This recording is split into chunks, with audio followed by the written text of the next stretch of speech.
سلام. امروز اومدم در مورد یک سریال صحبت کنم به اسم اینساید من. یک سریال انگلیسی هست و حالا علت اینکه میخوام اینو معرفی بکنم، خب گفتم که خب سریال معروف رو دیگه خیلی لطفی نداره معرفی کردنش. حالا مثلا من بگم گیم اف ترون رو ببینید، خب سریالایی که حالا مطرح هستن دیگه یا میشناسید یا شنیدید در موردش یا تو برنامه‌تون هست که ببینید و اینها. یه سریالی هست که کمتر شناخته شده به اسم این اینسایدمن. با اون فیلم اینسایدمن فرق داره، یه مینی سریه در واقع 4 قسمتی انگلیسی هستش.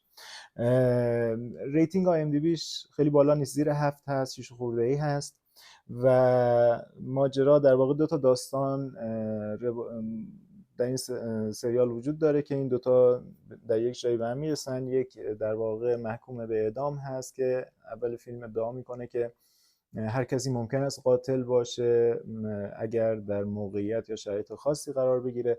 اون طرف قضیه یک کشیش هست که این بسیار آدم اخلاقی رایی است، همه دوستش دارن و این توی یک مخمسه بسیار بد اخلاقی گیر میفته. نقش کشیش رو دیوید تننت بازی میکنه. از دیوید تننت بازم میتونم بهتون سریال معرفی بکنم. معروف ترینش همون دکتر هو هست. دکتر هو یک در واقع سریال بسیار سابقه دار انگلیسی هست که این سریال سال هاست داره پخش شده، چند ده سیزن ازش پخش شده. یکی از این آخرین دکتر هو ها رو در واقع همین دیوید تننت بازی کرده.